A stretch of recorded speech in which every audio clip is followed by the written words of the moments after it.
بسم اللہ الرحمن الرحیم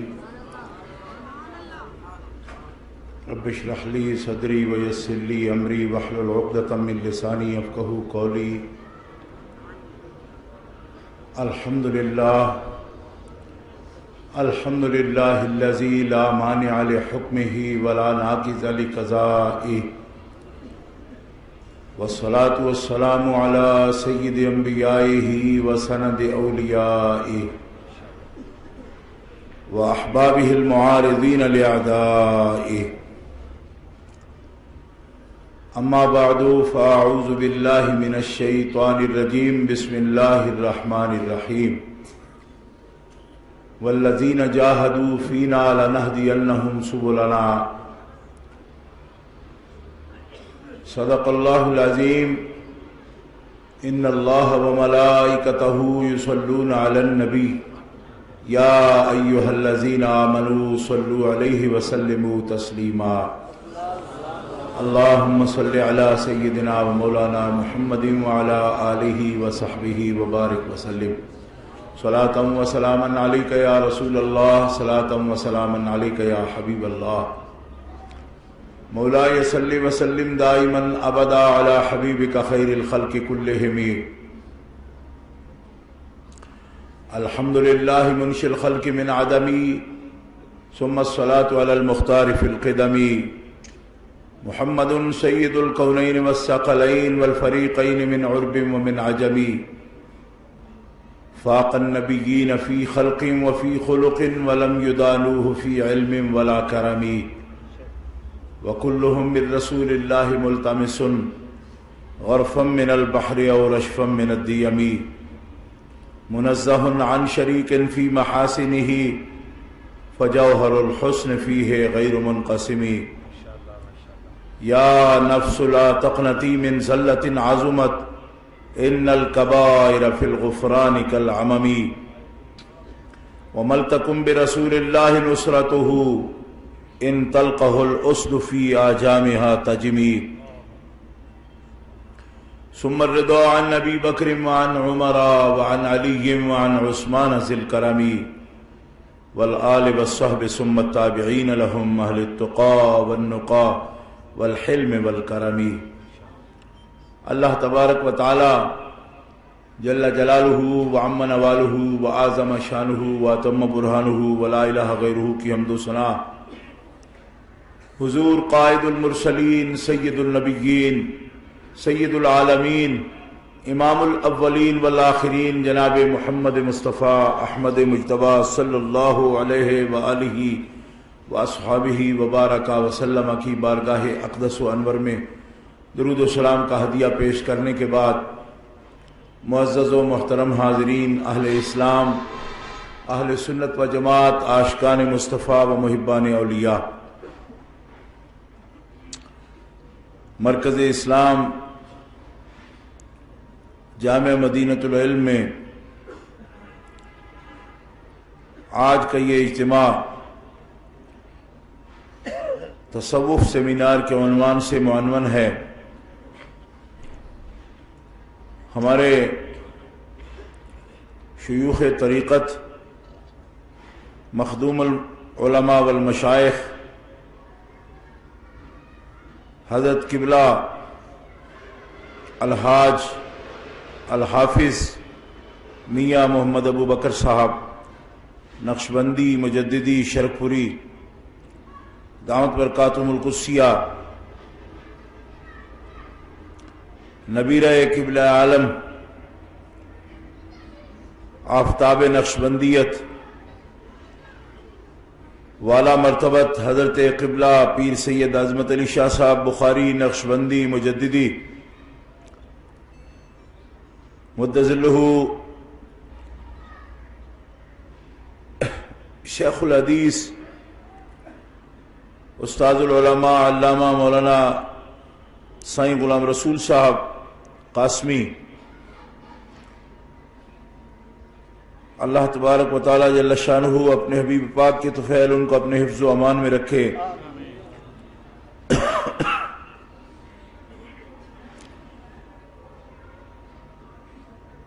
آج مخدوم و مکرم حضرت العلام مولانا قاری خالد محمود صاحب نقشبندی مجددی حفظہ اللہ، انہوں نے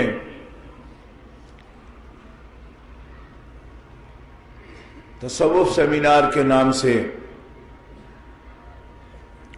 اس تقریب سعید کا اہتمام کیا ہے۔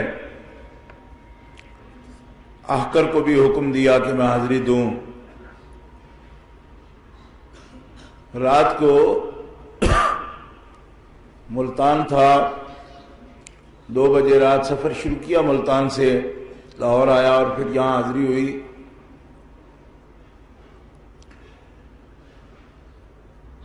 آج کے موضوع کے حوالہ سے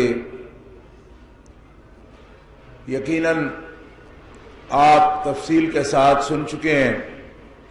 ہمارے ایک محترم مہمان جو لبنان سے تعلق رکھتے ہیں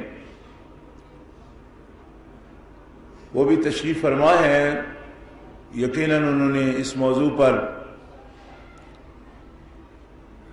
خطاب فرمایا ہے۔ میں اپنے استاذ گرامی کی یادگار اس عظیم جامعہ میں حضرت کے تمام صاحبزادگان کی سرپرستی میں اس تقریب سعید میں آخر میں مجھے حکم فرمایا گیا۔ میں ان کی بندہ نوازی سمجھتا ہوں کہ انہوں نے مجھے حکم فرمایا ہے، ورنہ ہمارے اکابر نے جو پیغام دیا ہے حضور قبلہ عالم فرما چکے ہیں، وہی دستور ہے آج کی کانفرنس کا، وہی لائے عمل ہے اور وہی آج کا اعلامیہ ہے۔ تصوف کی تعریف سب بزرگوں نے پیش فرمائی ہے اور میں اس پر کوئی اضافہ نہیں کر سکتا۔ یہ میرے ہاتھ میں کشف المحجوب شریف ہے۔ کشف المحجوب شریف سے پہلے تصوف کو اگر علم مانا جائے اور لکھا ہوا تصوف کہیں پایا جاتا ہے تو حضرت داتا صاحب رحمۃ اللہ علیہ خود ہی فرماتے ہیں کہ تصوف مجھ سے پہلے ہمارے استاد نے لکھا۔ آپ اپنی کتاب کشف المحجوب شریف میں ان کو اپنا استاد فرماتے ہیں، اور وہ ہستی ہیں امام ابو القاسم قشیری رحمۃ اللہ تعالی علیہ۔ ان کا رسالہ قشیریہ یہ تصوف کا جو لٹریچر ہے اس میں پہلی کتاب مانی جاتی ہے، جس میں باقاعدہ ایک ترتیب دی گئی، ورنہ پہلے صوفیاء یہ سمجھتے تھے کہ تصوف لکھنے کی چیز ہے ہی نہیں۔ جیسے بعض لوگ آپ سمجھیں گے کہ کیا مناسبت ہے اس میں، مگر یہ مناسبت ہے اس میں۔ اگر آپ پوچھو نا گانے والوں سے تو وہ بھی کہتے ہیں کہ یہ ایک ایسا علم ہے، علم الموسیقہ، جو لکھا نہیں جا سکتا، یہ گانے سے ہی آتا ہے۔ اسی طرح تصوف بھی لکھا نہیں جاتا، یہ صوفیاء کا خیال تھا اور وہ لکھتے نہیں تھے۔ اگر کوئی پوچھتا تصوف کیا ہے تو کہتے ہیں بس بیٹھو تم خود ہی دیکھ لو گے تصوف کیا ہے۔ لیکن امام ابو القاسم قشیری رحمۃ اللہ علیہ نے یہ کرم فرمایا کہ وہ جو برتنے کی چیزیں تھی، کرنے کی، ان کو لکھ کر بھی بتایا کہ وہ کیا چیز ہے وہ سب قرآن و سنت میں، مگر اس انداز سے جیسے آپ دیکھیں نا فقہ ہے، ترتیب اس کی بعد میں ہوئی، قرآن و سنت میں ہے، لیکن فقہ کی باقاعدہ تدوین کا کام امام اعظم ابو حنیفہ نے فرمایا۔ مدون اول فقہ حنفی اور فقہ اسلام کے وہی ہیں۔ اسی طرح صوفیاء نے تدوین جو کی علم تصوف کی، تو اس میں پہلی کتاب حضرت داتا صاحب کشف المحجوب میں فرماتے ہیں ہمارے استاد اور مقتدی امام ابو القاسم قشیری ہیں، اور آپ کا رسالہ قشیریہ اس وقت عربی میں، اردو میں، انگریزی میں، رشین زبان میں، جرمن زبان میں، دنیا کی اکثر زبانوں میں تصوف کی اس پہلی کتاب کا ترجمہ ہو چکا ہے۔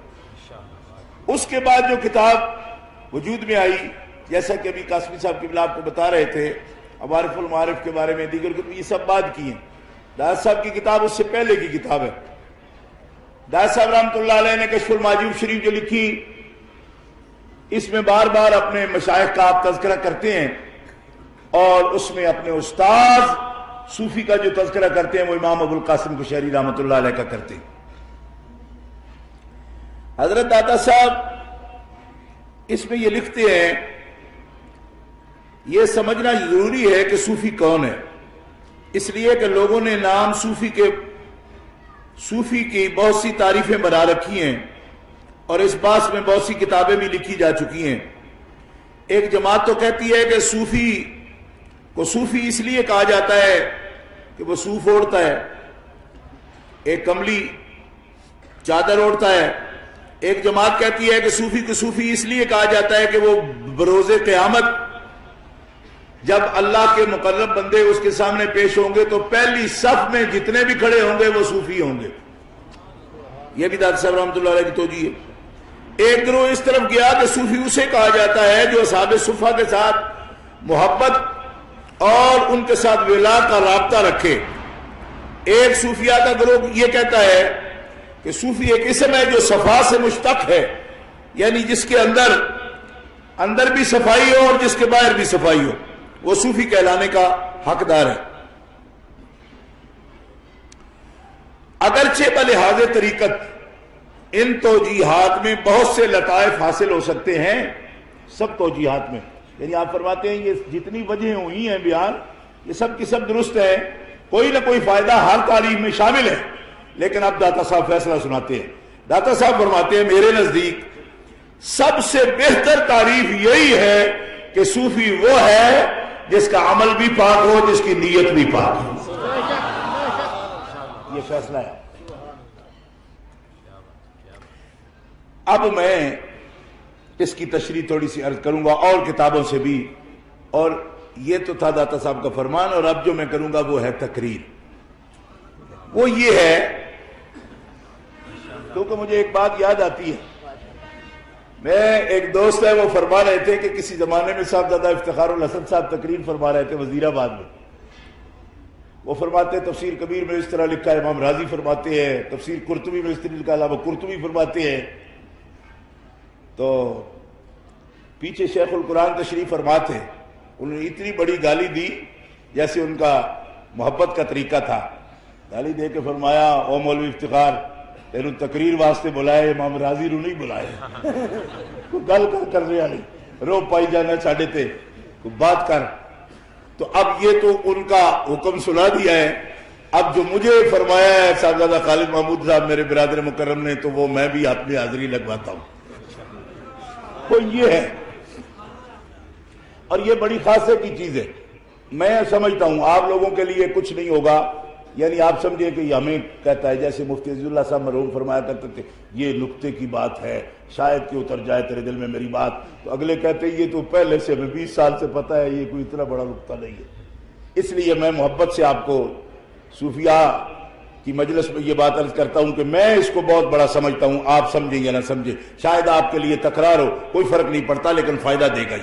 وہ یہ ہے کہ ہمارے بعض صوفیاء کا یہ خیال ہے کہ تصوف طریقت شریعت سے اعلیٰ ہے۔ ہمارے علماء اس کا رد کرتے ہیں، وہ کہتے ہیں شریعت ہی اصل ہے، حضور مجدد پاک سرکار بھی اس کا رد فرماتے رہتے ہیں، اور مکتوبہ شریف میں اکثر رد کرتے ہیں کہ شریعت اصل ہے، شریعت اصل ہے۔ میں نے اس کو ڈھونڈا کہ جو کہتے ہیں کہ طریقت اعلیٰ ہے کیوں کہتے ہیں، تو ایک وجہ مجھے سمجھ آئی، وہ یہ ہے، یہ کتابوں میں ہی لکھا ہے کہ دیکھو شریعت کبھی کبھی کسی عمل کو پاس کر دیتی ہے، پاس کرتی ہے، یعنی بندے کے عمل کو پاس کر دیا کہ یہ درست ہے، ٹھیک ہے، آپ ٹھیک ہے۔ ایک مفتی صاحب کے پاس ایک بندہ گیا، وہ جا کے کہتا ہے حضرت میرے کپڑے پاک ہیں، میرا بدن بھی پاک ہے، میں ایک جگہ نماز پڑھنا چاہتا ہوں، وہ جگہ بھی پاک ہے، وقت بھی ہے، نیت بھی ہے، میری مستحضر ہے مجھے، میں فلانی نماز پڑھ رہا ہوں، منہ بھی قبلے کو ہے، اور اتنا قرآن بھی مجھے آتا ہے کہ نماز ادا کر لوں گا میں۔ جی یعنی جتنی قرات فرض ہے قرآن کی کر سکتا ہوں، کھڑا بھی ہوں گا، رکوع بھی کروں گا، سجدے کا بھی پتہ ہے، قعدے کا بھی پتہ ہے، سب. اور ابھی میں نے ایسی نماز ادا کی ہے تو مفتی صاحب میری نماز درست ہے؟ مفتی صاحب فرمائیں گے شرطیں بھی پوری، ارکان بھی پورے، آداب بھی پورے، تیری نماز درست ہے، شریعت یہ کہتی ہے کہ تیری نماز درست ہے. یہی بندہ ایک صوفی کے پاس جاتا ہے اور کہتا ہے جتنی شرطیں شریعت نے بیان کی ہیں، شرط شے کے اندر داخل نہیں ہوتی، اس سے پہلے اس کا پایا جانا ضروری ہوتا ہے. آپ کو پتہ ہے یہ سب نماز کی ہی بات کر لیں کہ اس کی شرطیں سب پہلے پائے جانا ان کا ضروری ہے، پھر ارکان شروع ہوتے ہیں نماز کے، واجبات ہیں، سنن ہیں، مستحبات ہیں. یہی بندہ جو مفتی سے سرٹیفکیٹ لے آیا وہی صوفی کے پاس گیا اور کہا میں نے اس طرح نماز پڑھی ہے، میری نماز درست ہے. تو صوفی کا سوال یہ ہوگا کہ تو جن شرطوں کا ذکر کر رہا ہے وہ میں نہیں کرتا، وہ تو نہ ہو تو تجھے کرنا کیا تھا؟ مجھے یہ بتا کہ نماز تو نے پڑھی کس کے لیے؟ اس پر تیری نیت خالص تھی یا نہیں تھی؟ پوری نماز میں تو جس کے لیے پڑھ رہا تھا اس کے سامنے حاضر تھا یا نہیں تھا؟ وہ کہتا ہے یہ تو نہیں تھا، اس دوران بار بار توجہ بھٹکتی رہی، میں تو حساب بھی کرتا رہا. میری نماز بندے پاس ہوں تو ذرا لمبی ہوتی ہے، سجدہ بڑا ٹک کے کرتا ہوں، نہ ہوں تو بے خیالی میں کر جاتا ہوں. بندے جماعت موجود ہو تو بڑی ٹک کر میں شور کرتا ہوں کہ ٹھیک 15 منٹ پر کھڑی ہوگی. بندے پاس نہ ہو تو یہ اہتمام نہیں ہوتا، کبھی میں 1.5 گھنٹہ لیٹ بھی پڑھتا ہوں. تو صوفی کہتا ہے تیری نماز کوئی نہیں، تو مذبذب ہے، تیرا دکھاڑا ہے، نماز نہیں، قبول ہی نہیں ہوئی. صوفی حکم یہ لگائے گا نماز قبول ہی نہیں ہوئی. تو کہتے قبول تو رب نے کر رہی، تجھے کیا پتا؟ تجھے کیا پتا؟ تو کہتے وہ شرطیں جو تم پوری کرنا شریعت سمجھتے ہو ان میں کوئی کمی رہ جائے تو قبول نہیں ہوگی. یہ کون کہتا ہے؟ کہا مفتی. تو میں تو اس کو کس نے بتایا کہ وہ قبول نہیں ہوئی؟ انہوں نے کہا شریعت نے. کہا ہمیں بھی شریعت نے بتایا، کیونکہ سرکار نے لفظ یہ بولا کہ جو طہارت نہ کرے اس کی نماز قبول نہیں. جامع ترمذی اٹھا کے دیکھو، اس کی نماز قبول نہیں. اب اس طہارت کو صرف بدن تک، جسم تک، لباس تک، جگہ تک یہ عالم نے اخذ کیا. نیت تک، شروع سے اختتام تک، غرض و غایت اور نیت کا پاک ہونا یہ صوفی نے اخذ کیا. فرماتے ہیں تو نے فقیہ کی فقہ کا تو خیال کیا، فرائض اور شرائط یاد کر لیے، لیکن صوفی کی طریقت کو نہ رٹا. تو رب کہتا ہے باوجود شریعت کا سرٹیفکیٹ مل جانے کے کہ نماز درست ہو گئی، درست نہیں ہوگی جب تک آخر تک اس میں نیت حاضر نہیں رہے.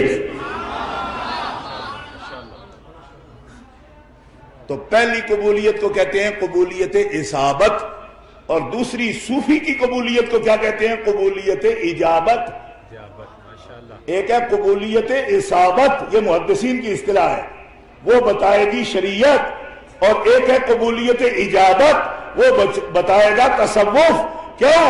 اس لیے کہ اس کی غرض یہ اور ہے، وہ صرف عمل کے ظاہر کو نہیں دیکھتا، اس کے باطن کو دیکھ رہا ہے.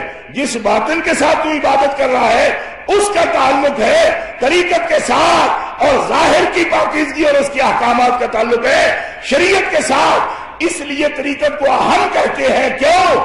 اس لیے کہ ظاہر کا سرٹیفکیٹ لینے کے لیے شریعت کی ضرورت ہے، لیکن باطن رب کی بارگاہ تک پہنچنے کے لیے جس حسن نیت کی ضرورت ہے وہ چھانٹ کر صفائی اور تزکیہ تمہیں ایک صوفی کی بارگاہ سے نصیب ہوتا ہے. یہ تقریر کر دی ہے اس کی اہمیت. اب ایک بات اور داد صاحب کی عرض کر کے آپ سے اجازت چاہوں گا. داتا صاحب رحمۃ اللہ علیہ فرماتے ہیں،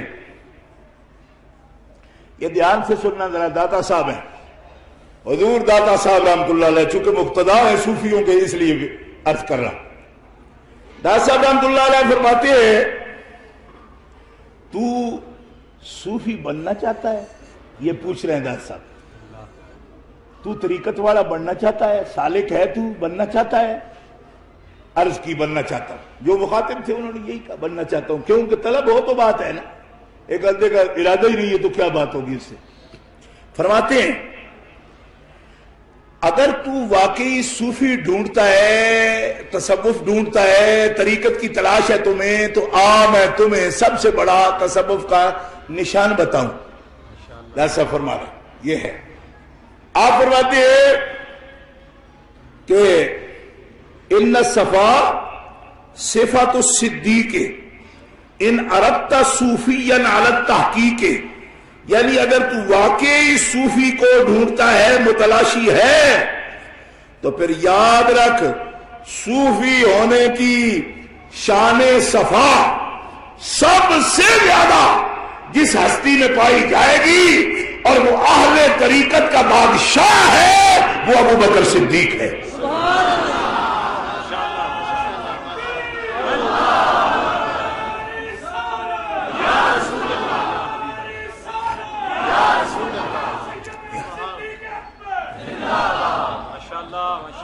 ہم بات کرتے ہیں, لوگ ہمارے ساتھ لڑ جاتے ہیں, جھگڑتے ہیں کہ کیوں, کہ ہم تو جھگڑالو مشہور ہیں جی. تو جو مشہور آدمی ہو اس پر کچرا ڈالنا آسان ہوتا ہے. ایک آدمی کی صرف تو لڑنا ہوگا تو لڑاکو ہے. میں نے کہا داتا صاحب لڑاکو سمجھتے آپ ان کو؟ حضرت ابو بکر صدیق کو بعد از نبی طریقت و حقیقت و شریعت کا بادشاہ ماننا یہ صرف لڑائی جھگڑے والے ملوانوں یا مناظروں کا کام نہیں. صوفیہ کا بادشاہ جو لاہور میں کھڑے کر کے بندوں کو لاہور سے قبلہ دکھا سکتا ہے, اس کی نظر حقیقت ہے. وہ کہتا ہے صوفیوں اس گروہ کا بادشاہ ابو بکر صدیق ہے.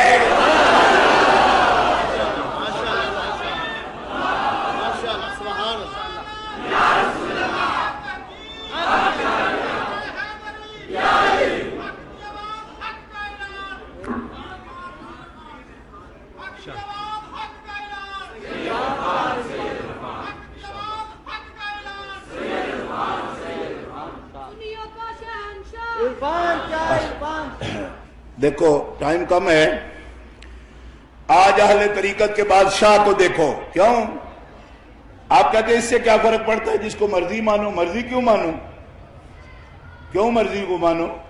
ہر کھیل کا کوئی قاعدہ ہے. صوفی بننا ہے تو صوفیوں کا قاعدہ اس پر چلنا پڑے گا. یہ آپ کر سکتے ہیں. لوگ کرکٹ بھی کھیلتے ہیں تو جس نے کیچ لینا ہوتا ہے وہ کدھر کھڑا ہوتا ہے جی؟ جو بال پھینکتا ہے وہ کدھر سے آتا ہے؟ ایک ہی طرف سے آتا ہے نا. اب کہ اس سے کیا فرق پڑتا ہے, تو ادھر کھڑا ہو میں ادھر سے پھینکوں گا, اس طرح تو نہیں ہوگا. ہر کھیل کا وہ قاعدہ ہے, اس کھیل کا قاعدہ ہی کوئی نہیں. جیسے چاہو بازی کھیلو, غلط ہے.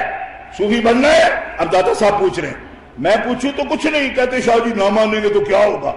اب داتا صاحب فرماتے ہیں صوفیوں کے خود آپ بادشاہ ہیں. آپ فرماتے ہیں صوفی بننے ہی, اگر میں بننے فرمایا سب کو پہلے اس دنیا طریقت میں بادشاہ نو پہچان. کیوں کہ بادشاہ کا نام چلے گا نا. اب پاکستان میں جو نوٹ چلتا ہے تو قائد اعظم کا ہی فوٹو ہوتا ہے نا جی. انڈیا میں چلتا ہے تو گاندھی کا فوٹو ہوتا ہے نا, ہوتا ہے نا. کیوں؟ جس پہ اس کا فوٹو نہیں ہوتا اس نوٹ کو جعلی مانتے ہیں. نہیں سمجھ آئے, جعلی نہیں مانتے, اور فوٹو ہی کوئی نہیں. مانتا ہے کوئی؟ اس نوٹ کی کوئی قیمت ہے جس پہ بادشاہ کی, جس کا ہم نے طے کر لیا اس کی فوٹو نہ ہو؟ جس تصوف میں تصور نہ ہو ابو بکر صدیق کا, وہ جعلی ہے. بات سمجھنے کی کوشش کرو دوستو. میں اپنے مشائخ کی موجودگی میں تقریر کر رہا ہوں, میری مجبوری ہے. میں زیادہ کھل کے آپ کو اس سے زیادہ نہیں سمجھا سکتا. محمد علی جناح کا فوٹو نہ ہو تو فوٹو جعلی, 100 کا نوٹ ہو تو ایک آنا بھی اس کی قیمت نہیں. آپ روٹی خریدنا چاہتے ہیں, اگلے کہتے ہیں کہ ہم تو تمہیں ڈب روٹی بھی نہیں دیں گے. کچھ بھی نہیں ملے گا، نکلو یہاں سے، جعلی نوٹ لیا بلکہ الٹا تھانے کو فون کریں گے، ایک جیل صاحب ہے نوٹ چلا رہا ہے جعلی، پکڑو اس کو۔ کیوں؟ انہوں نے کہا فوٹو کی اتنی اہمیت ہے؟ کہا ہے۔ کیوں؟ کہ ہر کھیل کا کوئی قاعدہ ہے، آئین پاکستان نے منظور کر لیا، یہاں جو فوٹو چلے، یہاں جو نوٹ چلے گا اس کی قیمت تبھی ہوگی جب جناب کا فوٹو ہوگا۔ داتا صاحب فرماتے ہیں طریقت کے ملک کا قاعدہ ہے کہ یہاں نوٹ وہی اصلی مانا جائے گا جس پر فوٹو ہمارے بار ابو بکر صدیق۔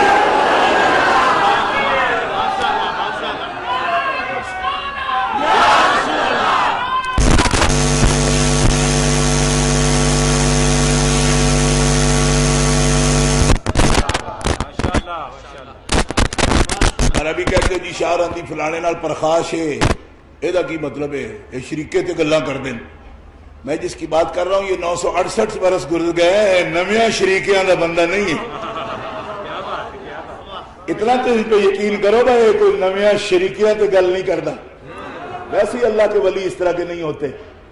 لیکن یہ سمجھانے کے لیے دفع دخل مقدر کے لیے بات کرتا ہوں کہ کسی کے ذہن میں ہو بھی تو بات نہ کرے، کوشش ہم بھی کرتے ہیں کہ صرف شریکے پہ بات نہ کریں جی، لیکن پھر بھی یقین دلانا نہیں چاہتا میں اس بات کا، جسے کرنا ہو کرے، جو نہ کرنا ہو نہ کرے۔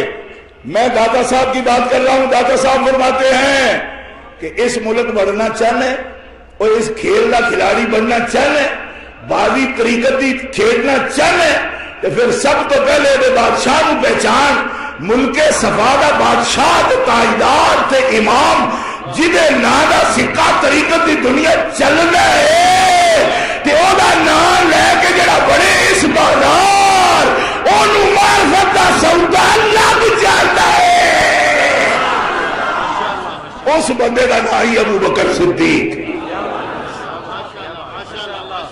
دوسروں کو دھکے دے کے نکالا جاتا ہے، جاؤ نکل جاؤ، کیوں کہ تمہارا جیلی نوٹ ہے، کیوں کہ اس پہ ابو بکر صدیق کا فوٹو ہی نہیں کی لین آئے ہیں معرفت دے موتی، فرمایا تو انہیں موتیاں نو تینوں لتر بھی نہیں پہ سکتے، انہوں دی بھی قیمت زیادہ کیوں؟ کہ تیرے کو اصلی بادشاہ دا فوٹو ہی نہیں، کہ وہ کیڑا؟ فرمایا ملک طریقت دے بازار طریقت دا فوٹو چل رہا ہے ابو بکر صدیق دا۔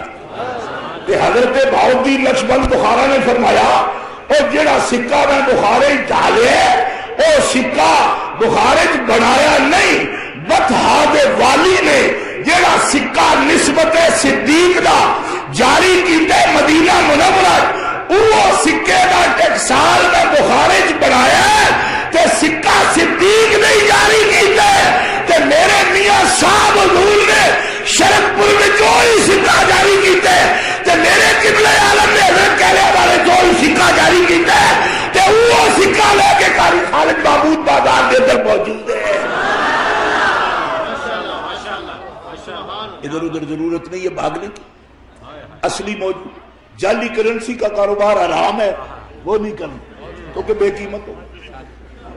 جعلی کرنسی نہیں، افضل نہیں ہے جی، وہ نہیں ہے، ایسے نہیں ہے، فلانی روایت نہیں۔ میں کہا طریقت میں یہ باتیں نہیں چلتی، طریقت میں طریقت والوں کے اقوال چلتے۔ تم کہتے ہو میں دلیل لایا ہوں، میں کہا دلیل تو لایا ہوں، اس میں وی جرا نکلن گیا وہ بچوں۔ داتا صاحب جرا کی بات نہیں کرتے، داتا صاحب جو دل کی آنکھ سے دیکھتے ہیں اس کو بیان کرتے۔ زور سے کہو سبحان اللہ۔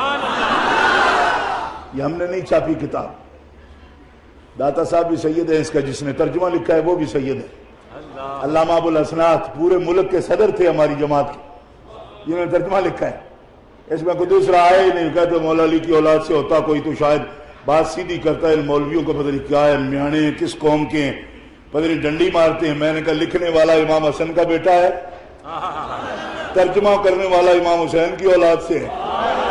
یہ سید صاحب کا خاندان محدث الوری جی، میں خادم بھی سید ہوں آپ کے سامنے۔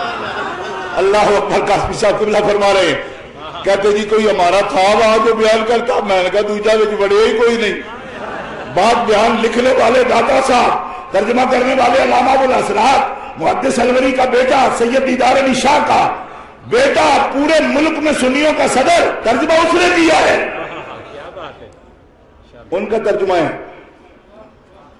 واز بھی آخر کر رہا ہے اور اپنے قبلہ عالم کی موجودگی میں کر رہا ہے، اس سے بڑی کیا سند ہوگی؟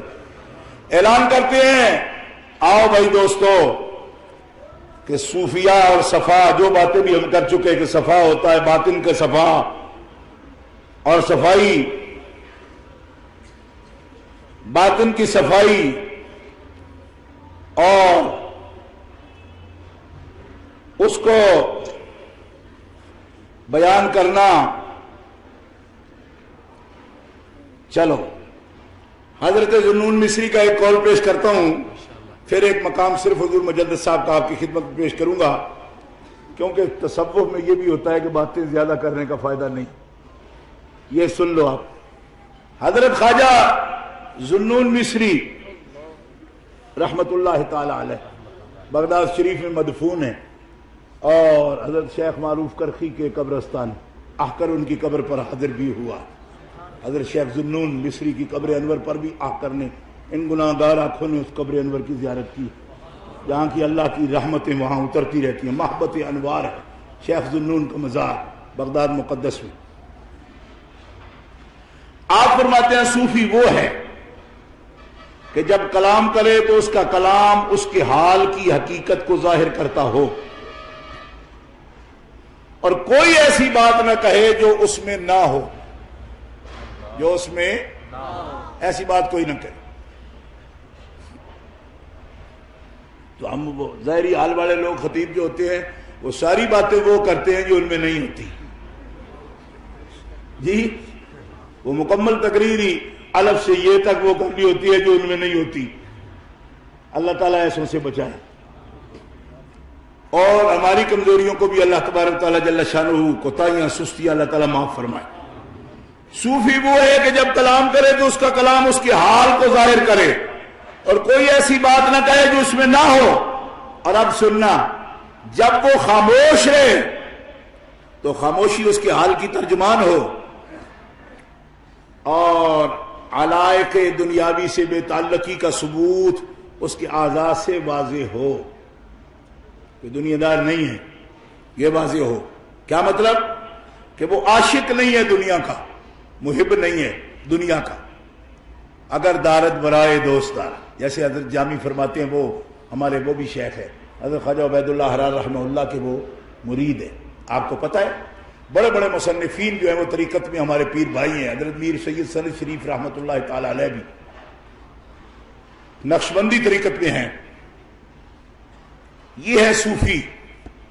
اب آپ کی خدمت میں ہے صوفیہ کا ایک اور سبق پیش کرتا ہوں. یہ ہمارے حضور ہیں، امام ربانی، قیوم زمانی، قطب ربانی، محبوب سبحانی، قندیل نورانی، شہباز لامکانی، حضرت مجدد الفسانی، شیخ احمد فاروقی سرہندی رحمت اللہ تعالی علیہ رحمت الواسع. آپ کے مکتوبات شریف ہیں، مکمل یہ مکتوبات شریف ہیں. مکتوبات شریف سے صوفیوں کی ایک بات بیان کرتا ہوں. آپ فرماتے ہیں کہ آپ تصوف کا کوئی لباس خاص پہنتے ہو. آج کل کہتے ہیں نا لوگ، تو ہم تنقید بھی کبھی ہوتی ہے اس پر، تو پھر لوگ سمجھتے ہیں کہ یہ بد دشمن ہوتے ہیں ان کے. مولوی دشمن ہوتا ہے، صوفی کا مولوی دشمن ہوتا ہے، اس لیے ایسی بات کرتا ہے. اب لوگ بوریاں پہنتے ہیں صوفیاء کے لیے، کیوں؟ وہ سمجھتے ہیں میں صوف پہننا ہے تو اس میں شاید بوری کا لباس پہنے، وہ بوری پہن لیتے. بعض لوگ بڑے بڑے یہاں تک لمبے بال رکھتے ہیں. ایک آدمی کا فوٹو ابھی انٹرنیٹ پر آ رہا ہے، 3 آدمیوں نے اس کے بالوں کو ایسے اٹھایا ہوا ہے پیچھے. صوفی ہے، عورتیں مرد ناچ رہے ہیں اس کے ساتھ انٹرنیٹ پر. اور بابی مولوی کہتے دیکھو بریلویوں کا یہ طریقت ہے، یہ تصوف ہے. میں کہا کمال ہو، نانی خسم کرے تو چٹی دو ترے میں نچے نوری بوری والا تے فتوی امام احمد رضا خان. میں کہ انہیں بڑا پوچھ کے نچتے پھر دے جی. اب اس پہ وہ وہابی مولوی تبصرہ یہ کرتا ہے، بتاؤ جی مولوی احمد رضا کو. میں کیا بونتریا، منہ سنبھال کے. میں کہ نچائے یہ اور اقرار بریلوی لوگ ہوتے ہیں. میں نے کہا بریلوی نہیں ایسا کرتے، بریلوی ایسا نہیں کرتے. کوئی بریلوی ایسا نہیں کرتا، جو بریلوی ہو جائے وہ ایسا نہیں کرتا، پہلے کرتا بھی رہا ہو تو پھر نہیں کرتا، کیوں؟ وہ بڑا پابند ہو جاتا ہے۔ حضرت رحمت اللہ علیہ تو بڑے آداب بتاتے ہیں۔ اور یاد رکھو اس قسم کی تہمتیں جو لگاتے ہیں نا یہ لوگ، ان کے پاس کوئی سند نہیں، نہ یہ قادری ہے، نہ یہ نقشبندی ہے، نہ یہ چشتی ہیں، نہ سہروردی ہیں، یہ جھوٹے ہیں، جھوٹے۔ اور جھوٹوں کو ہم صوفیاء نہیں مانتے۔ تصوف سیمینار ہم نے جھوٹوں کی جھوٹاں دی وکالت واسطے نہیں کیتا۔ تصوف سیمینار برادرم خالد محمود صاحب نے اس لیے رکھا تاکہ دنیا کو پتا چل جائے کہ جھوٹے کون ہیں اور روشنی کے مینار کون ہیں۔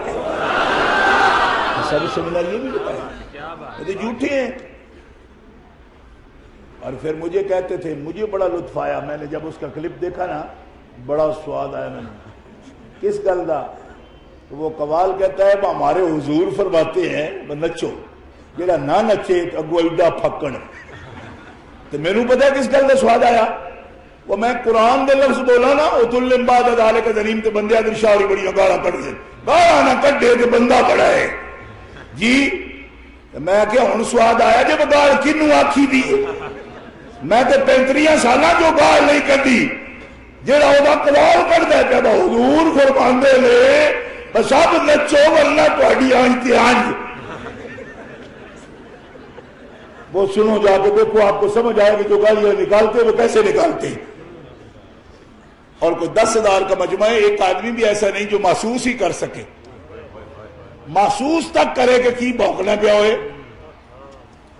ایک بندہ بھی ایسا نہیں۔ ایسی جھوٹے جنہوں نے قوم کو برباد کر دیا، اور تصوف کے نام پر یہ کلنک کا ٹیکا ہے، کلنک کا، تصوف کے ماتھے پر یہ کلنک کا ٹیکا ہے۔ حضرت مجدد کے غلام بتانا چاہتے ہیں کہ ہماری طریقت شریعت کے تابع ہے، جو یہ بتاتی ہے کہ اس قسم کی مجلسیں کرنے والے یہ شیطان ہے، شیطان، یہ ولی الرحمن نہیں ہے۔ رب کے ولی وہ ہے جن کی ایک ایک سانس، ایک ایک ادا جناب محمد رسول اللہ کی ادا میں لگی ہوئی ہوتی ہے۔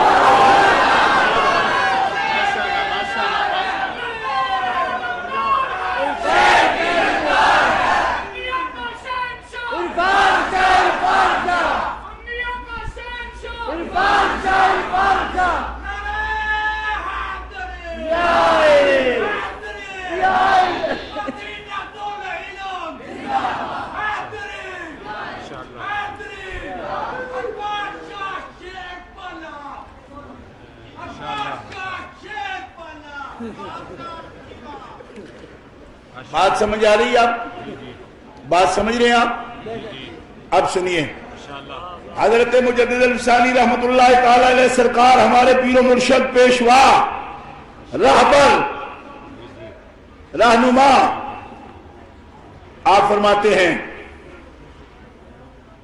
سنو، ہم جب اس کو بیان کرتے ہیں لوگ سمجھتے ہیں کہ یہ شاید طریقت سے باہر، ان کا سختی کرتے جاتے ہیں، بس یہ سختی کرتے ہیں۔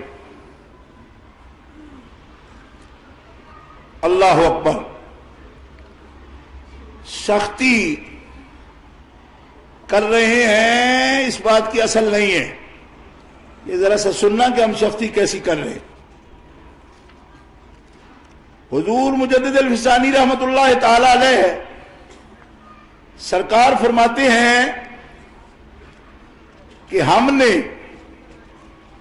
ساری منازل تصوف طے کی، توحید وجودی اور توحید شہودی کی۔ کن سے؟ آپ یہاں 215 صفحہ ہے میرے سامنے اس وقت، جلد اول ہے مکتوبہ شریف کی، اور یہ چھاپی وابیوں نے ہے، وابیوں نے چھاپی ہے، پبلشر وہ ہے ان کا، کیونکہ امام ربانی رحمہ اللہ اتنی بڑی ہستی ہیں کہ سب عزت پانا چاہتے ہیں ان کے نام سے۔ آپ لوگوں کو کبھی خیال آتا ہو کہ شاید حضرت مجدد اتنے بڑے شیخ ہیں کہ ابو الحسن علی ندوی دیوبندی ندوۃ العلماء والا، اس نے تیسری جلد جو تاریخ عظیمت کی لکھی ہے، اس میں 150 سے 250 صفحات اس نے حضرت مجدد صاحب کے تذکرے میں لگائے، اور کہتا ہے یہ جملہ سنو اس کا، لکھتا ہے کہ اگر ہمارے مدارس سے مجدد صاحب کا نام نہ رہے، ہمارے مدارس میں مجدد صاحب کا نام نہ رہے تو اگرچہ ہم ساری شریعت پڑھا لیں لیکن ہمارے مدرسوں سے روح ختم ہو جائے گی، بے جان ہوں گے اگر ہمارے مدرسوں میں حضرت مجدد الفسانی کا نام نہ لیا جائے۔ دیوبندی ہے، ندوی۔ اور تاریخ اہل حدیث میں مولوی ابراہیم میر سیال کوٹی یہ لکھ رہا ہے کہ لوگ ہمیں کہتے ہیں ہمارا امام کوئی نہیں، ہمارے امام مجدد الفسانی ہیں۔ تاریخ یہ ساجد میر ہے نا، ساجد میر اب بھی زندہ ہے جی، منہ مردوں جیسا ہے اس کا لیکن ہے زندہ ہے، سانس لیتا ہے، ٹھیک ہے، اور اعتقاد کے اعتبار سے بھی مردہ ہے، کیونکہ رب تعالیٰ قرآن میں گستاخوں کو، کافروں کو مردہ ہی کہتا ہے اگرچہ وہ زندہ ہوں تب بھی، ہاں، لیکن سانس لینے کے اعتبار سے صرف کہہ رہا ہوں کہ ابھی ہے، لائیو دنیا میں موجود ہے۔ اس کا جو بزرگ ہے ابراہیم میر، تاریخ اہل حدیث میں کہتے ہیں مجدد صاحب ہمارے امام ہیں۔ میں نے کہا لکھ لو امام نہیں ہیں تمہارے، کیوں؟ اس لیے کہ امام وہ ہوتا ہے کہ کھڑا ہو تو کھڑے ہو، جھکے تو جھک جاؤ، سجدے میں جاؤ۔ اگر تم ان کو امام مانتے ہو تو میرا چیلنج ہے، دعوت فکر دیتا ہوں بغیر لڑائی کے، کہ پھر جھگڑا کس بات کا؟ پھر تو تمہارے ہمارا امام ایک ہو گیا، اگر میرا تیرا امام ایک ہے تو پھر لڑائی کس بات کی؟ سارے اختلافات مجدد الفسانی کے افکار پر ہم ختم کر دیتے، تو بھی مان مرشد کی، میں بھی مانوں مرشد کی، پھر اختلاف کس بات کا؟ مانے گا؟ کیونکہ حضرت مجدد الرحمہ فرماتے ہیں کہ باوجود نشہ انصری کہ نبی کریم علیہ السلام کا جسم مقدس اجزائے ترکیبی اور ترکیب کے اعتبار سے عالم امکان اور بشریت کے ساتھ تعلق رکھتا ہے، مگر اس کے باوجود وہ کائنات عالم کا سب سے الطف اور سب سے انفس وجود ہے، یہ محجوب ہے، محجوب، جس کے لیے حضرت داتا صاحب نے کشف المحجوب لکھی ہے نا، یا لفظ محجوب حضرت مجدد صاحب استعمال کر رہے ہیں، فرمایا یہ سخت لا یاقل ہے محجوب، جو حقیقت محمدیہ کو نہیں پہچانتے اور کہتے ہم ان جیسے ہیں، وہ تو کائنات کا وہ انفس الطف وجود ہے جس کا سایہ بھی رب نے نہیں بنایا، اس کا مثل کیسے بنائے گا؟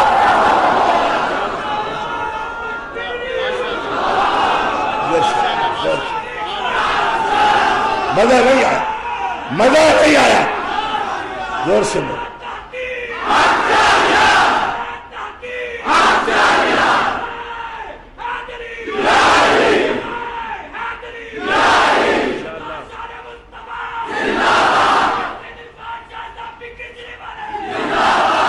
اسی سے 90 کی دہائی میں گجرانوالہ میں نعرے لگانے والے شاید ہسپتالوں میں پڑے ہوئے ہیں، اس لیے نعرہ مجھے نیا سکھانا پڑ گیا آپ کو۔ مجددی وہ ہے جو محمد مصطفیٰ کو بے مثل مانے۔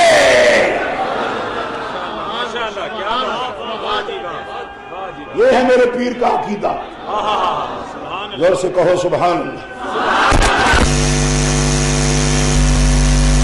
تو شریعت جانتا ہے نہ تو طریقت جانتا ہے۔ حضرت مجدد فرماتے ہیں وہ بے مثل ہیں، کیوں؟ ہمارا قدرت کو ان کا سایہ پسند نہیں کہ بنے، سایہ نہیں۔ مولانا حسن رضا بریلوی جیسے فرما رہے ہیں یہی منظور تھا قدرت کو کہ سایہ نہ بنے، ایسے یکتا کے لیے ایسی ہی یکتائی ہو۔ جب تمہیں یکتا بنایا تو ہمیں تو تیرا سایہ بھی دیکھنا، یہ ہم نہ چاہیں گے کہ وہ بھی تیرے جیسا ہو، کیوں کہ ہم نے تو تمہیں یکتا بنایا، تو جس کا سایہ نے بنایا اس کی مثل کیسے بنائے گا؟ مقام پر مرزا غالب کے سامنے علامہ امام خیر آبادی موجود تھے اور ایک بندے نے اسماعیل دیلوی کا تذکرہ کیا. اس نے کہا وہ کہتا ہے کہ اللہ چاہے تو کروڑوں محمد بنا سکتا ہے. کیوں؟ اثر ہے ابن عباس کا دنیا بڑی ہے، جس دنیا میں ہے تو حضور کی مثل ہوگا. امام فضل خیر آبادی کو مرزا غالب نے پوچھا جی کیسے؟ آپ نے فرمایا یہ بات غلط ہے، ممتنع ہے، محال ہے کہ حضور کی مثل آئے. کیوں؟ کہ یہ شیعہ کی روح کے خلاف اتنا جملہ کہا. تو غالب نے شعر لکھا فارسی میں، اس نے کہا روح شریعت یہ ہے کہ چاہے عالم 18,000 ہو پر 18,000 عالم کا محمد صرف جناب محمد رسول اللہ ہی ہوتا، دوسرا مثل نہیں ہوگا.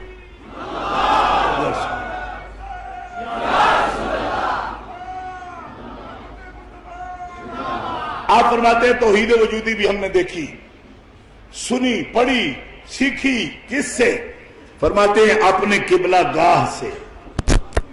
قبلہ گاہ سے. حالانکہ آپ کو پتہ ہے سیالکوٹ میں بھی حضرت مجدد پڑھتے رہے، اساتذہ سے توحید وجودی کا نام نہیں ذکر کیا، اس لیے کہ توحید وجودی ایسی نہیں ہے جو شرح عقائد پڑھنے سے سمجھ آ جائے. اس لیے آپ نے یہ تو نہیں کہا کہ میں نے ملا کمال کاشمیری سے پڑھا. فرماتے توحید کی مجھے سمجھ آئی اپنے قبلہ گاہ سے. کون؟ کہ خواجگی سے، حضرت خواجہ باقی باللہ دہلوی سے. کیوں؟ کہ انہوں نے مجھے توحید وجودی دی پڑھائی نہیں، دکھائی بھی ہے. سبحان اللہ. دیکھو ہم نے دیکھی پڑھی خواجہ باقی باللہ سے، تو صرف شرح عقائد پڑھے تو پڑھ سکتے ہیں، دیکھ کیا سکتے ہیں جی. ہم نے پڑھی دیکھی بھی اپنے خواجہ سے اور قبلہ گاہ سے. یہ قبلہ گاہ آپ لکھے تو اس سے یہ بھی سمجھ آ جائے قبلہ گاہ ہوتے ہیں، مرشد قبلہ گاہ ہوتے ہیں. تبھی میں کہتا ہوں کہ من قبلہ راس کردم بر سمت کج کلا ہے. ہم اپنے عقائد و اعمال میں اپنے محبوب کا کلا دیکھتے ہیں، جدھر اس کا شملہ نظر آتا ہے حق پہچانتے ہیں کہ حق اسی طرف ہوتا ہے. محبوب کے طرز و ادا سے بھی ہم سمجھ جاتے ہیں. اہل طریقت کا یہ اصول ہے. ابھی میرے حضرت نے خطاب فرمایا تو بتا دیا نا، جن کے عقائد میں شک ہو ان کی مسجدیں قریب ہونے کی وجہ سے وہاں نماز مت پڑھو. دیکھو یہ ہمارے حضور قبلہ عالم کے جانشین ہیں، حضرت فرما رہے ہیں. آپ نے وہ جملہ سنا تھا کہ شاید اس پر دھیان نہیں، جو ٹیپ کا بند ہو اس کو آپ سنتے بھی نہیں ہیں. سنا تھا جو حضرت نے فرمایا تھا؟ تو نوٹ کیا کرو نا. مجھے لوگ پوچھتے ہیں آپ کے حضرت کس اعتقاد پر، اس بارے میں کیا اعتقاد رکھتے ہیں کہ ان کی ابتدا کیسے ہے. تو سن لیا جملہ آپ نے، سنا نا. یہ ہے ٹیپ کا بند. تو ٹیپ کا بند تو سننے والا ہوتا ہے وہ، کیونکہ وہ حاصل ہوتا ہے گفتگو کا. تو آپ نے اس پر توجہ نہیں کی. آپ نے فرمایا یہ قریب دور کی بات مت دیکھو، یہ دیکھو کہ اپنے عقیدے کی خوشبو کہاں آتی ہے. سنا تھا وہ جملہ آپ نے؟ وہ دھیان میں رکھنا، چاہے وہ سمجھو کہ تقریر کی روانی میں وہ اصل بات آپ کے ذہن سے نکل جائے نہ. طریقت میں اہل طریقہ ہی رسوم کو قائم کرتے ہیں. بعض لوگ کہتے ہیں کہ فقیروں کا مذہب ہی کوئی نہیں ہوتا. میں نے کہا فقیروں کا ہی تو ہوتا ہے، کیونکہ مذہب رہا ہوا ہی فقیروں سے ہے. ورنہ اس سے سخت جملہ بھی میں بولتا رہتا ہوں، مگر آج ادب کی وجہ سے نہیں بولوں گا. توحید وجودی اور توحید شہودی فرمایا دونوں پڑھی بھی دیکھی بھی. اور میں قربان جاؤں اپنے مرشد کے، دونوں دیکھی. آج ایک بدبخت نے کتاب لکھی ہے برمنگم سے، وہ کہتے ہیں وہ سنویت کا عقیدہ رکھتے تھے مجدد صاحب. میں نے کہا تیرا منہ ہے، اپنا منہ دیکھ پہلے کیا بات کرتا ہے تو. کہتے وہ اللہ واحد کا ہار کے قائل نہیں، وہ سنویت کا عقیدہ رکھتے ہیں کہ شہودی ہے. آپ نے فرمایا میں شہودی کا بھی وکیل نہیں ہوں، توحید شہودی کا بھی، عبادت الشہود کا بھی وکیل نہیں ہوں. لوگوں نے شیخ احمد کو سمجھا ہی نہیں. آپ فرماتے ہیں الحمدللہ الذی جعلنی،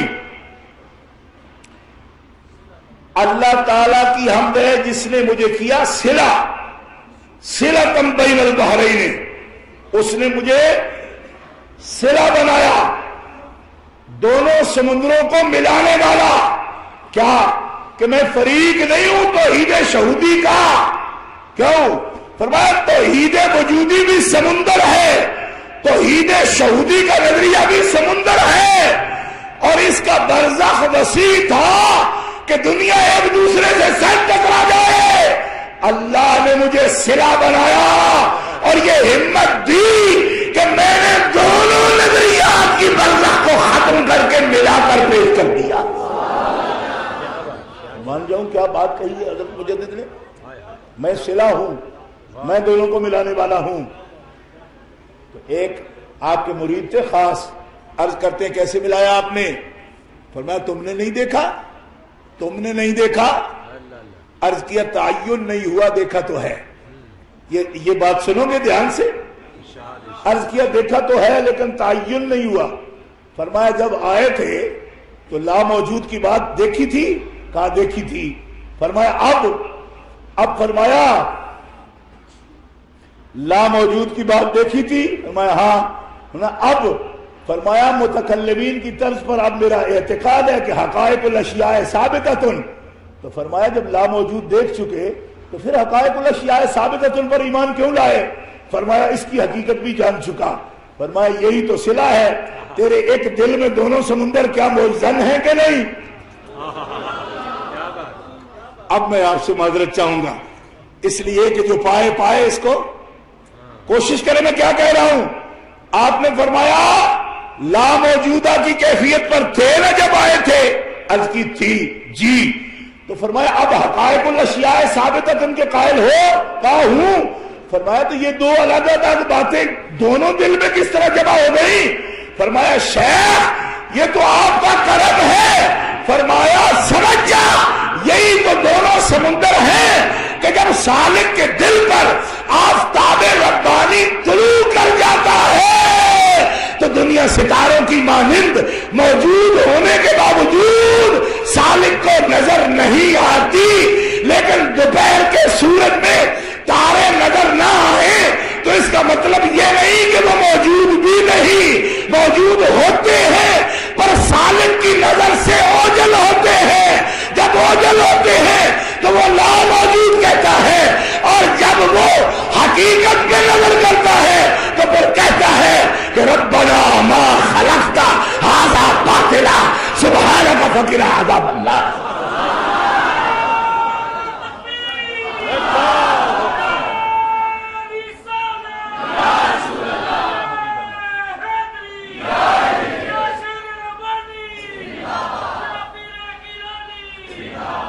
یہ ہے ہمارا پیر، یہ ہے ہمارا مرشد، جس کے دامن کرم سے جو وابستہ ہو گیا۔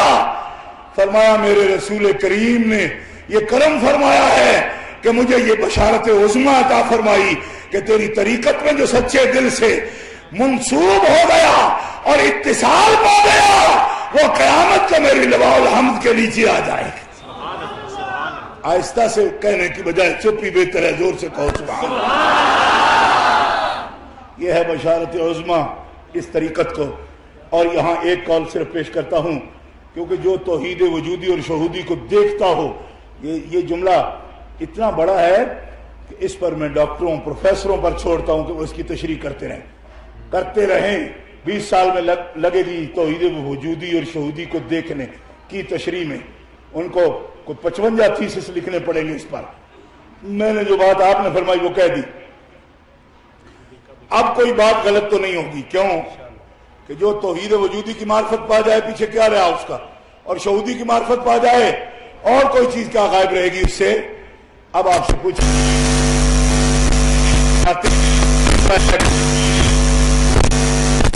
کوئی کچھ ہے، کوئی یہودی ہے، نصرانی ہے، اب ایسے سلے پیدا ہو گئے ہیں کہ وہ توحید وجودی شہودی کو نہیں ملاتے، وہ یہودیت اور اسلام کو بھی ملاتے ہیں۔ پلانٹڈ دین میں ان کے پودے نئے انہوں نے جناب اگائے اپنے۔ میں نے کہا یہ شجرہ خبیثہ کہاں سے لائے ہو؟ مثل کلمۃ خبیثۃ کشجرۃ خبیثۃ اجتثت من فوق الارض ما لها من قرار۔ کلمہ طیب تو الیہ یصعد الکلم الطیب والعمل الصالح یرفعہ، یہ تو کلمہ طیب ہے۔ یہ شجرہ خبیثہ کدھر سے اکھاڑ لائے تم، جس میں یہودیت اور نصرانیت کے لیے بھی نجات کی باتیں کرتے ہو؟ جب ہندو بھی، ایتھیسٹ بھی اور یہودی بھی، نصرانی بھی نجات پائیں گے تو پھر اسلام کا امتیاز کیا ہے؟ تم اسلام کے مبلغ ہو، اسلام کے مبلغ ہو یا لالا موسیٰ برانڈ کو کچی لسی بیچ رہے ہو؟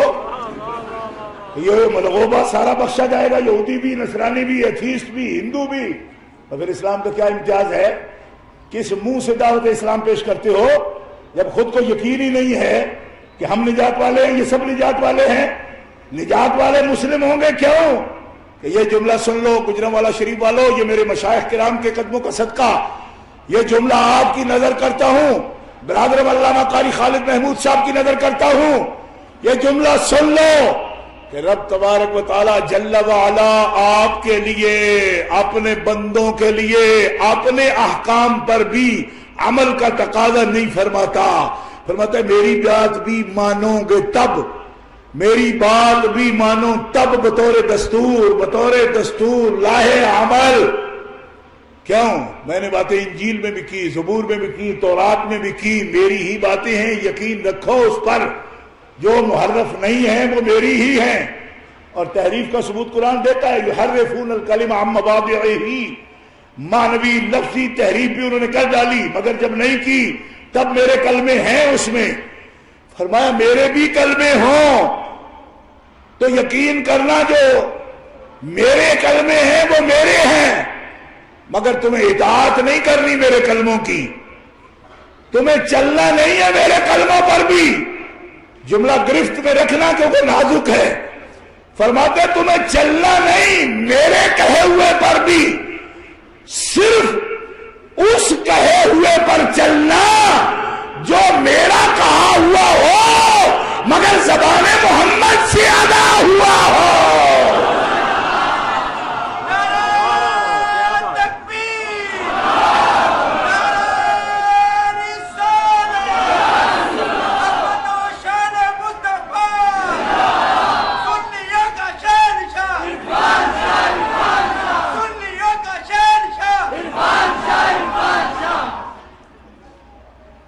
اب جن لوگوں کو یہ بھی پتہ نہیں ہو جی وہ اہل کتاب ہوتے ہیں، میں نے کہا تسلیسیوں کو اہل کتاب کہتے ہو، اور پھر مجھے تم پر زیادہ غصہ نہیں آتا، ان بے وقوفوں پر آتا ہے، پاکستانیوں پر جو بیرون ممالک بھی رہتے ہیں، یہاں بھی رہتے ہیں، اس جیسے شودوں کو جو عالم دین سمجھتے ہیں۔ تمہیں اتنا بھی پتہ نہیں کہ تسلیسی کبھی اہل کتاب نہیں ہو سکتے؟ کیوں؟ کہ قرآن نہیں کہتا ان الذین کفروا من اہل الکتاب والمشرکین فی نار جہنم خالدین فیہا اولئک ھم شر البریہ۔ کفروا من اہل الکتاب، بالکل ونڈ کر دی کہ اہل کتاب تب تک ہیں جب کفر نہ کرے۔ اور کفر کیا ہے؟ نہیں آتا تمہیں سمجھ؟ لقد کفر الذین قالوا ان اللہ ثالث ثلاثہ، جنہوں نے یہ تثلیث قائم کی،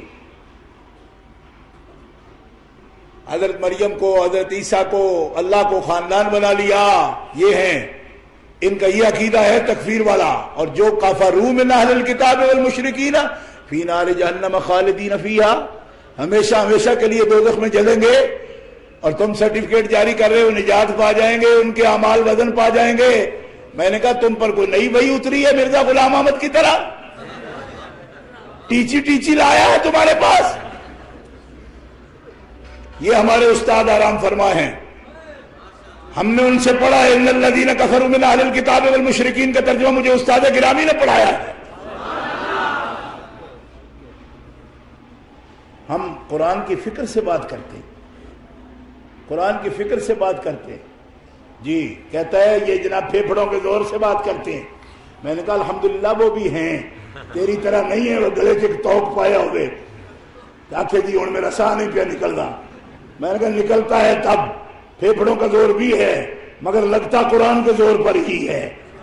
جی ہاں، ہم کب کہتے ہیں کہ پھیپھڑے ہم نے رکھے ہوئے ہیں یہودیوں کے لیے، یہ پھیپھڑے بھی انہی کے ہیں، تو یہ سب طاقت لگے گی انہی کے لیے جن کے دیے ہوئے ہیں۔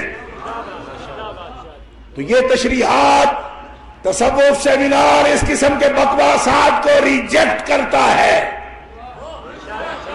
تصوف سیمینار میں میرے مشائخ میرے سائیوں کی موجودگی میں ہاتھ کھڑے کر کے بتاؤ، اس قسم کی بکواسات اکھنڈ بھارت والی باتیں میرے مجدد نے بھی ریجیکٹ کی تھی، آج نقشبندی طریقت والے اس قسم کے بکواسات کو ریجیکٹ کرتے ہیں۔ دونوں ہاتھ کھڑے کر کے اوپر والے بھی کہو ایسی بکواسات کو ہم ریجیکٹ کرتے ہیں، ایسی لعنتی فکر کو ہم ریجیکٹ کرتے ہیں۔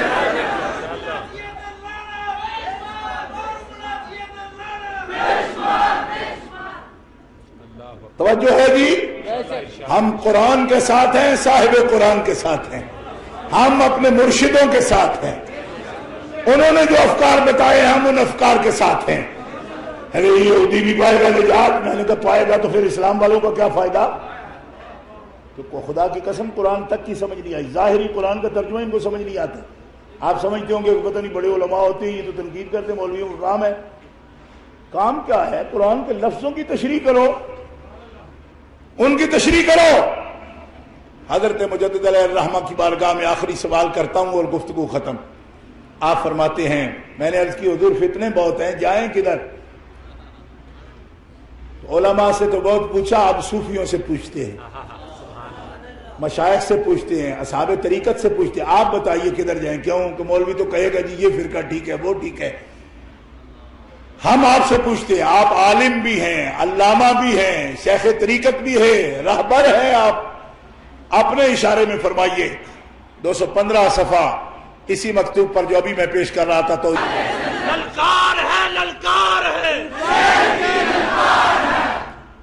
ہمارا کام تو ہے عرض کر دیں، یہ ہماری چیز کوئی بھی اس میں بنائی ہوئی نہیں ہے۔ اللہ تعالیٰ جل شانہ وعز اسمہ ہمیں اس سے بچائے کہ ہم کہیں جو ہم کہتے ہیں وہ کوئی نہیں کہتا، ایسی باتیں ہم نہیں کہتے۔ یہ سبیل المومنین ہے، مومنوں، اس کو اللہ نے قرآن میں سبیل المومنین کہا کہ 14 صدیوں کے مجدد جو ہر 100 سال کے سرے پر مجدد آتا ہے، اور وہ کیا کرتا ہے کہ تجدید کا کام کرتا ہے، دین کو تازہ کرتا ہے۔ اور الحمدللہ 10ویں صدی کے اواخر سے 11ویں کے اوائل سے وہ مجدد ہمارے پیشوا ہیں جو 100 سال کے نہیں 1000 سال کے مجدد ہیں، اور اس کا ثبوت یہ ہے کہ 400 برس بیت چکے، مگر آپ کا تجدیدی کارنامے اور آپ کے افکار بالکل اس طرح تازہ ہیں جیسے آج صبح ہی آپ دنیا سے پردہ کیے ہوئے۔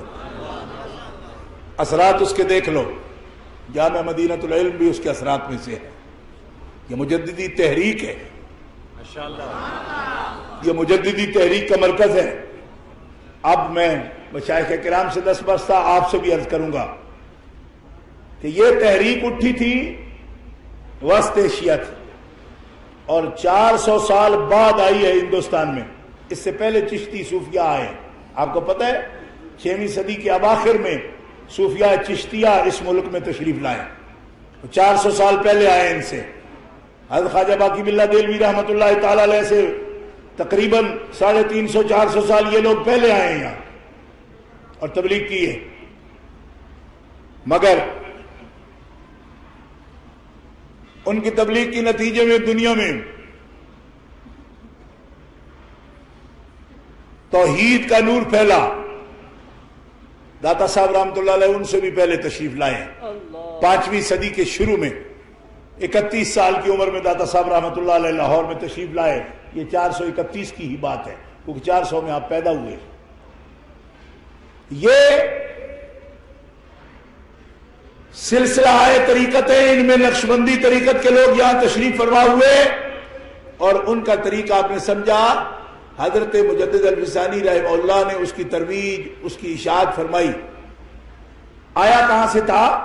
حضرت خواجہ باقی باللہ فرماتے ہیں خواجہ مکندی رحمۃ اللہ علیہ نے مجھے ایک قلم دی، قلم یہ جو لگاتے ہیں نا بوٹا لگاتے ہیں، اس کی ایک قلم جیسے ہوتی ہے، سمجھ رہے نا آپ، ایک جڑ، فرمایا ایک جڑ دی مجھے، اور فرمایا دیکھو یہ بخارے کا باغ ہے، لگانا جا کے دلی میں، دلی میں لگانا، یہ جڑ نہیں ہے پرانی دلی کی، یہ جڑ لگا دینا دلی میں۔ عرض کی حضور بہت لیٹ ہو گئے، وہاں پہ ایک طریقت کا باغ ہے پہلے کھلا ہوا۔ فرمایا نہیں لیٹ نہیں، ہم مامور ہیں، ہمارے مشائخ نے جب فرمایا تب تمہیں بھیجا، کیوں؟ اب کام کی ضرورت ہے۔ عرض کی کیا میں اسے سینچ سکوں گا، پانی دوں گا؟ فرمایا ضرورت نہیں پڑے گی تمہاری، تم لگا دینا اور شیخ احمد اس کا مالی بن جائے گا، اس کو باغ بنائے۔ اور حضرت شیخ احمد سے وہ طریقہ کہاں ہے؟ فرمایا باہر و بر میں، سمندروں میں، خشکیوں میں، جہاں جہاں یہ نور پھیلتا چلا جائے گا اور ایک دنیا اس سے فیضیاب ہو جائے گی، ہند میں اس کی پہچان ہوگی۔ حضرت شیخ احمد رحمہ اللہ سے اس طرح یہ طریقہ جو ہے وہ رائج ہوا۔ لیکن جو بات آخر میں کہنا چاہتا ہوں تصوف سیمینار کے حوالے سے وہ یہ ہے کہ آج جب سے رشیا کا، روس کا، یونائٹڈ اسٹیٹ جو تھی رشیا کی وہ ٹوٹی ہے اور وہاں سینٹرل ایشیا میں ممالک آزاد ہوئے، ریاستیں، اور ترکمانستان ہے، قازقستان ہے، ازبکستان ہے، یہ جتنے علاقے ہیں یہ نقشبندیت کا مرکز ہے۔